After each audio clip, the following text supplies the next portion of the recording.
Hello everyone and welcome to the YouTube channel of IFAS।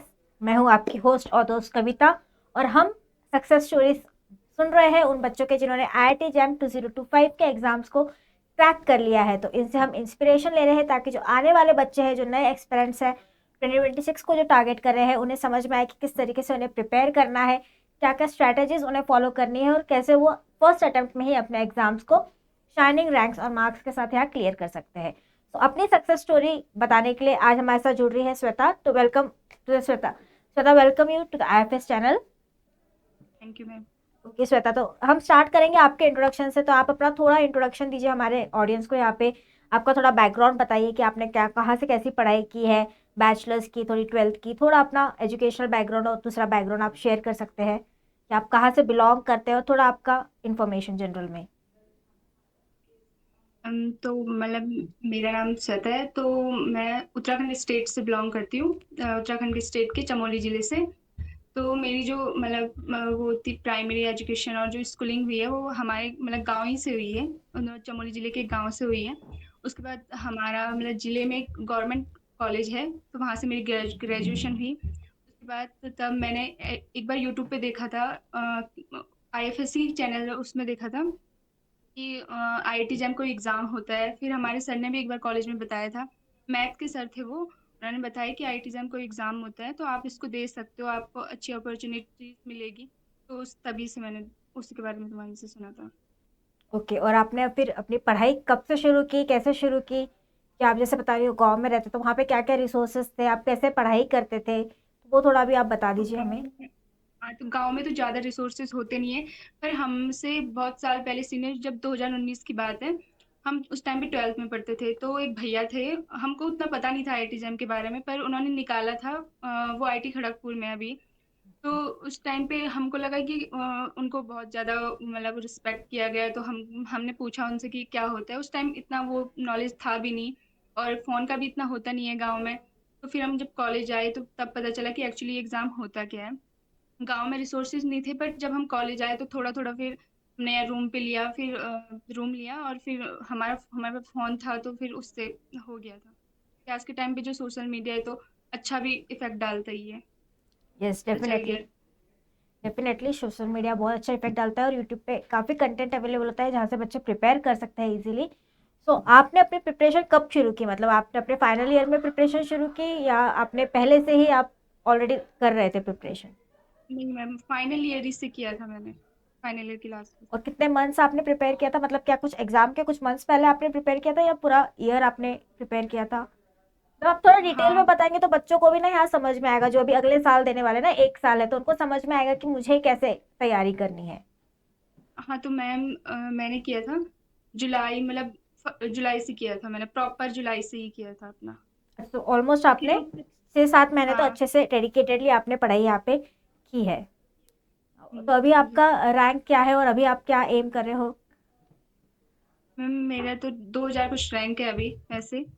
तो अभी NIT का ही possible है, तो NIT रैंक एम कर रहे हैं। अच्छा।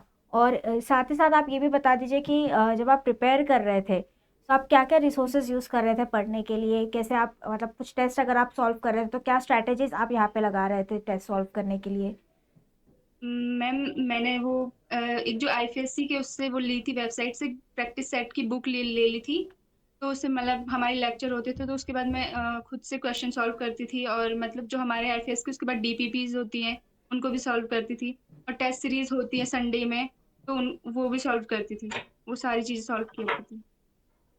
तो यहाँ पे, तो हो गया। हाँ, तो आपको मदद कैसे मिलती थी? मतलब क्या जब आप बोलते हो आप सॉल्व करते थे तो आपको कुछ स्ट्रैटेजी होती होगी, आपने कुछ डेवलप किया होगा, कुछ ट्रिक्स वगैरह, या आपको समझ में आया हो कि अच्छा इस तरह से मुझे ये चीज़ों पे काम करना है? जैसे कि मैं हर बार अपने, जब मैं पढ़ाती हूँ तो मैं हर बार बच्चों को बोलती हूँ कि टाइम मैनेजमेंट बहुत इंपॉर्टेंट हो जाता है, एक्यूरेसी बहुत इंपॉर्टेंट हो जाती है, स्पीड के साथ साथ एक्यूरेसी पे भी फोकस करना पड़ता है। तो आपने क्या क्या चीज़ें देखी कि अच्छा ये स्टेप्स हमें करने चाहिए, तो आप इफेक्टिवली प्रॉब्लम्स को सॉल्व वहाँ कर पा रहे थे? मैंने देखा, पहले तो कॉन्सेप्ट क्लियर होने चाहिए, जहाँ जहाँ पे नहीं थे, फिर मैंने थोड़ा यूट्यूब से 11 12 के कुछ कॉन्सेप्ट, क्योंकि गांव में तो इतनी अच्छी होता नहीं है, मेरा फिजिक्स का बेस इतना अच्छा था भी नहीं। तो मैंने थोड़ा 11 12 का थोड़ा यूट्यूब से भी देखा ही था। ओके। मैकेनिक्स में थोड़ा प्रॉब्लम होती थी, मैकेनिक्स में सबसे ज़्यादा प्रॉब्लम हुई। तो वो देखना पड़ता था। यूट्यूब से ही देखा मैंने, उसके बाद फिर कॉन्सेप्ट ढंग से देख लिया, तो एक बार फिर लेक्चर में अगर एक बार समझ में नहीं आया तो दोबारा देख लेते थे, फिर तब फिर क्वेश्चन करते थे, और फिर मतलब अगर फिर भी नहीं हो रहा है तो जो क्वेश्चन उसका सॉल्यूशन तो दिया ही होता है बुक में, फिर देखते थे कि कैसे करके हो रहा है, क्या फॉर्मूले लग रहे हैं, तो वही। हाँ हाँ, ओके। और अभी आपके घर पे क्या एटमॉस्फेयर है? आई एम श्योर सभी बहुत खुश हो गए, क्योंकि जैसे छोटे से गांव में अगर आपके जो अचीव करते हो तो पूरा गांव यहाँ पे एज अ फैमिली ही रहता है, तो पूरा गांव में खुशियाँ बढ़ती है। सब लोग बहुत खुश हो गए अभी आपके रिजल्ट्स के साथ। मैम हमारे गांव में से अभी आज तक किसी, यहाँ तक कि आईआईटी जेई भी नहीं दिया है, मतलब हमको पता ही नहीं था इस चीज के बारे में। तब तो हमने आईआईटी जैम, मतलब जो बाहर लोग रहते हैं वो तो देते ही हैं, पर गांव वाले को ज्यादा नॉलेज होता नहीं है। फिर ये कि फोन आप बहुत ज्यादा बेनिफिट भी देता ही है कि तुम्हें सब चीज के बारे में पता चलता है। एग्जैक्टली। हमारे एक सर थे, उन्होंने भी तो बस उसी से हाँ सब लोग ठीक ही है कि हो गया चलो। तो अभी आपकी रिस्पॉन्सिबिलिटी है कि आप और वहाँ से गांव से और 10 बच्चों को गाइड करो, और आपके तरह उनके भी ये सब पता चले, क्योंकि अवेयरनेस बहुत ज़्यादा ज़रूरी है। और ये जो हमारा सीरीज़ है टॉपर स्टॉक है, उसी लिए कि ताकि बच्चों को अवेयरनेस पैदा हो, बच्चों में, बच्चों को पता चले कि इस टाइप के एग्ज़ाम्स हैं। वरना बच्चों को लगता है कि मास्टर्स तो कहीं से भी हो सकता है, बट इतनी बेटर अपॉर्चुनिटीज़ भी यहाँ पे है आईआईटी जैम के थ्रू, ये बच्चों को कई बार पता नहीं होता है। अब आपके मैम ये फ्यूचर प्लान्स क्या है? अब आप फ्यूचर में क्या एम कर रहे हो? क्या आपका क्या आपका एम है? आपको क्या बनना है? लाइक क्या आपका गोल है लाइफ का? मेरे को तो उसमें प्रोफेसर बनना है कॉलेज का, पहले से ही सोचा था कि कॉलेज के वो करना है। मतलब या तो प्रोफेसर और या फिर साइंस फील्ड के जो रिसर्च होते हैं, रिसर्च जो साइंटिस्ट वगैरह उसमें देख सो इसका वही मतलब आप नेक्स्ट आप सीएसआर नेट जेआरएफ को टारगेट करेंगे? इसमें। Okay okay. So very good, and I wish you all the best कि आपका जिस तरह से आपने आईआईटी जैम के लिए मेहनत की है, तो जेआरएफ के लिए और ज़्यादा अच्छे से आपका मेहनत करो, और ज़्यादा शाइनिंग मार्क्स से आप यहाँ पे पास हो, और फिर से मैं आपका यहाँ पे इंटरव्यू कंडक्ट करूँ। मैम थैंक और यू कुछ आप थैंक टिप्स देना चाहेंगे हमारे जो बच्चे हैं यहाँ पे जो आपको सुन रहे हैं? काफ़ी सारे गांव के बच्चे हैं इस टाइम पे जो देख रहे होंगे, और काफ़ी बार ना बच्चों को लगता है कि ठीक है हम गांव से हैं, हमारे लिए ये सब नहीं बनाए, या हम कहाँ जाएंगे। तो ऐसे बच्चों को भी आई थिंक एक पुश की ज़रूरत होती है कि नहीं, ऐसा नहीं सोचना है, तुम्हें जाना है, तुम्हें करना है। ये मत सोचो कि गाँव से कोई नहीं गया तो हम क्यों जाए। उनको आप मैम थोड़ा नहीं। मोटिवेट करके जाइए यहाँ पे जाते जाते। मैम थोड़ी तो प्रॉब्लम होती है, क्योंकि अ, हमारे हिंदी मीडियम था तो इंग्लिश मीडियम, पर उतना भी नहीं होता। अगर हम एक बार कंसिस्टेंसी से पढ़ ले तो सब चीजें हो जाती है, अच्छे से हो जाती है। और वैसे भी यूट्यूब पे हर चीज अवेलेबल है, तो आप एक बार कोशिश करो तो हर चीज हो जाती है। ऐसी कोई भी चीज नहीं है जो बिना कोशिश के हो ना सके। हम एक बार बस ट्राई करना चाहिए कि हो जाती है, चाहे वो गाँव का हो फिर कहीं का भी।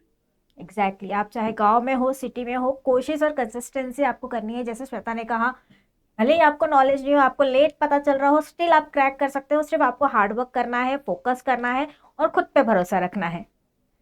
So thank you Shweta for joining with us, and I wish you all the best for your future. Okay ma'am thank thank you.